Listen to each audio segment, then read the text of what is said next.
मोदी जी बड़े बड़े सपने दिखा रहे हैं लोगों को। हम लोगों के साथ में धोखा दे, उन्होंने हमारा पेमेंट को कटौती कर दी। काम ग्राउंड पे जीरो है। हमारा खुद आदमी वहाँ लड़ नहीं। कहाँ गया पैसा? फोटो सेशन के लिए मिल रहा है, हम लोगों को कुछ भी नहीं मिला इसमें। उन्होंने हमारे साथ में धोखा दिया। जहां फौजी एक देश के हर बॉर्डर पे खड़ा होकर देश की सुरक्षा करता है, वहीं पर फौजियों को आज जंतर मंतर पे भी बैठना पड़ा वन रैंक वन पेंशन को लेकर। पेंशन एक बुजुर्ग की वो सहारा होता है जो बुढ़ापे पे जहां बच्चे और दूसरे लोग सहारा देना छोड़ देते हैं, तो वहीं पर एक पेंशन बुजुर्ग का सहारा होता है, बुढ़ापे पे एक सहारा होता है। बट लेकिन उसी में धांधली हो जाना, उसी में बहुत सारी पेंशन नहीं मिलने के कारण बहुत सारी दिक्कतें आती है। उसी को लेकर, मुद्दे को लेकर यहाँ बैठे हुए इनसे बात करेंगे क्या क्या मुद्दे हैं। सर, यहाँ पे आप बैठे हुए हैं, काफ़ी सालों तक बॉर्डर पे रक्षा करी है देश की, और उसके बाद आप जंतर मंतर पे बैठना पड़ रहा है आपको। सबसे पहले आपका दर्शकों को मेरा धन्यवाद। जो आप सही सवाल पूछ रहा है, जो कि हम लोग काफ़ी दिन से बैठे, 8 महीने हो गया, 230 दिन हो चुका है आज। हमारा एक बहुत बड़ी मांग है। हमने मांग तो एक लिस्ट हमारा सरकार को हमने कई माध्यम से दिया है, संविधान मार्ग के माध्यम से दिया हुआ है हमने। जो हम लोगों ने ऑल इंडिया लेवल में जो कलेक्टरों के द्वारा जो हम लोगों ने जो मेमोरेंडम दिया गया है माननीय प्रधानमंत्री, रक्षा मंत्री और अपना प्रधानमंत्री जी को दफ्तर में दे दिया। जो वो हमने ऐसे कार्यक्रम बनाया था, यहाँ से हमारा जो कॉल के पीछे जो 3 अप्रैल को पूरा हिंदुस्तान, हर राज्य से, हर कलेक्ट्रेट में हमारा धरना चला। बहुत बड़ा धरना था हमारा। बुजुर्ग पूर्व सैनिक वहाँ निकले थे, बहुत पैसा भी खर्च किया उसके पीछे बैनर तैयार करने में, लेकिन बिल्कुल सरकार को मतलब अनदेखी कर दिया गया है। फिर हम लोगों ने क्या कर दिया, उतना भीड़ को देके हम लोगों ने यहाँ से एक निर्णय लिया, हम खाली यहाँ सबका सैनिक संघर्ष कमेटी का एक ही छोटा सा संगठन है, उनको द्वारा ही कर रहा है। लेकिन हमने सोचा हम इनको सबको साथ में मिला के हम अपना एक बड़ा संगठन बना दें, फेडरेशन बनाए। तो हम लोगों ने 9 अप्रैल को ND तिवारी भवन में हमने एक बड़ा फेडरेशन भी बनाया था। उस टाइम पर 150 से ऊपर संगठन हमको हाथ में लाया, तो बहुत बड़ा संगठन, बहुत बड़ा ताकत के साथ में बना। लेकिन प्रॉब्लम यही है हमारा बीच में, जो ऐसे कोई संगठन इंडिया में पिछले 75 साल से नहीं बना। क्योंकि जितना भी संगठन, सैनिक संगठन जितना भी है जो पूर्व सैनिकों का, उसमें अफसर भी रहता है, हमारा GCO जूनियर कमीशन अफसर और हमारा कमिश्नर अफसर और हमारा निचले रैंक का स्थिति सभी होता है।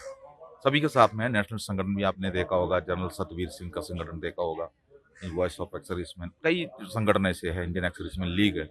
सरकार के साथ में बातचीत लोग करते हैं। स्ट्रेंथ हमारा ज़्यादा है, 30-35 लाख है, वो लोग उसमें से 2% है।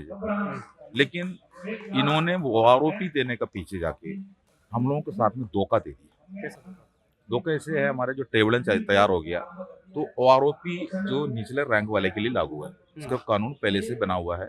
एक जमाना ऐसे था, जो पुराना टाइम की बात बता रहा हूँ, 1973 तक जो हम लोगों का पेमेंट था, सैनिकों का पेमेंट, निचले रैंक सैनिकों का पेमेंट 73% था। जैसे हमारा आखिरी वेतन जो हम ले रहा है, हम बाहर निकलता है तो हमारा मतलब 73% हमको पेंशन बना के देते थे।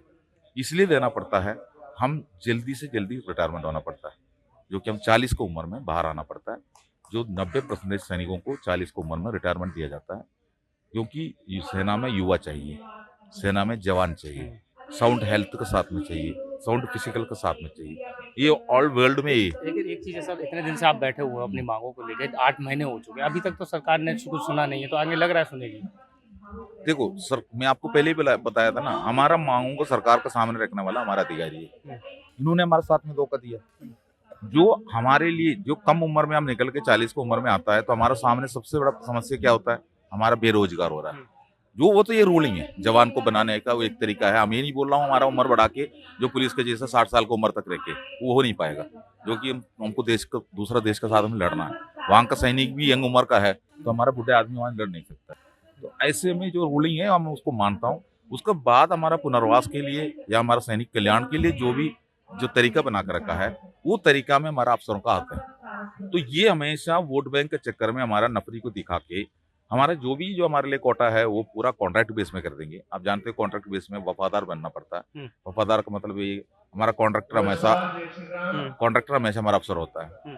जी, आपको इसके अंदर आप देखो, आपको बुजुर्ग दिखाई देंगे, आप कभी भी यंग एज दिखाई नहीं। अभी आपको लेकिन धोखा कैसा हुआ?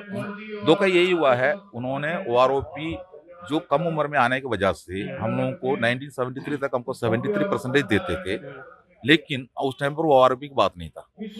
उसके बाद हमको एक पुनर्वास कोटा में नौकरी भी दी, लेकिन धीरे धीरे आर्थिक स्थिति खराब होने की वजह से जो थर्ड पर कमीशन जो आया था 1976 में, तो उसी टाइम पर का हमारा सरकार जो इंदिरा गांधी के टाइम पर बता रहा है, उन्होंने हमारा पेमेंट को कटौती कर दी, 50% कर दिया, 50% कर दिया।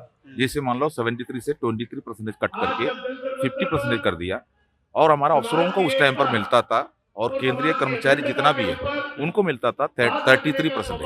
और लोगों से भी बात करते हैं हम इसी मुद्दे पे। भैया ने बताया जहाँ पर सर आए हुए हैं, कहाँ से आए हैं? चरखी दादरी। क्या क्या मांगे हैं सरकार से? सरकार तो अभी बीजेपी सरकार अगर जो केंद्र में है वहाँ पे देखते हैं लगातार फौजियों से मिल रहे हैं, फौजियों की बात करते हैं। फौजियों से लगातार मिलते भी हैं वो? नहीं मिलते हैं, केवल फोटो सेशन के लिए मिलते हैं। जवानों की कोई मांग वो नहीं कर रहे हैं। अभी बोल रहे हैं कि बार बार बोल रहे हैं कि ORF दिया, ORF दिया, ORF दिया केवल ऑफिसर रैंक, ऑफिसर पेंशन। जवानों को भी कुछ नहीं मिला, नेग्लिजिबल।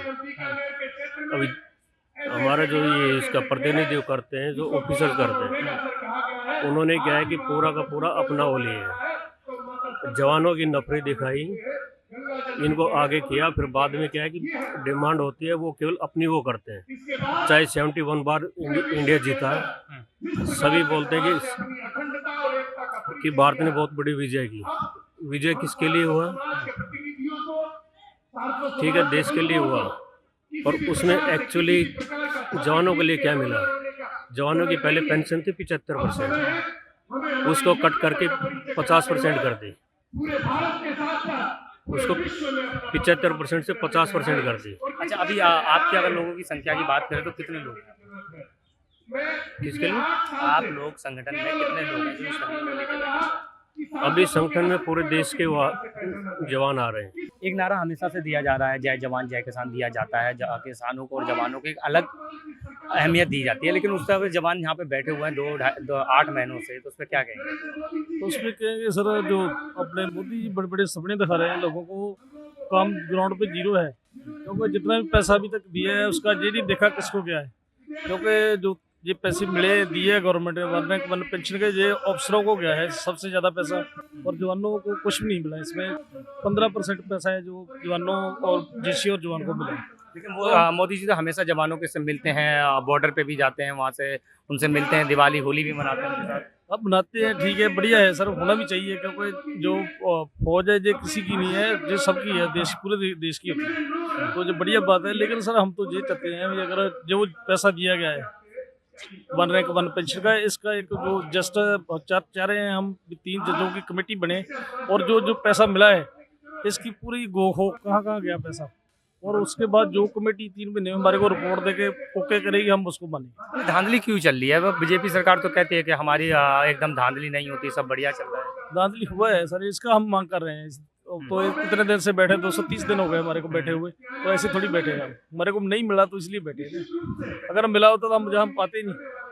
अच्छा, चलिए, बहुत बहुत धन्यवाद। तो हम अभी यहाँ पे जो रिटायर्ड फौजियों से बात करूँगा, साफ कहना है जो धांधली हुई है वो पैसा हमें हमारा दे दिया जाए।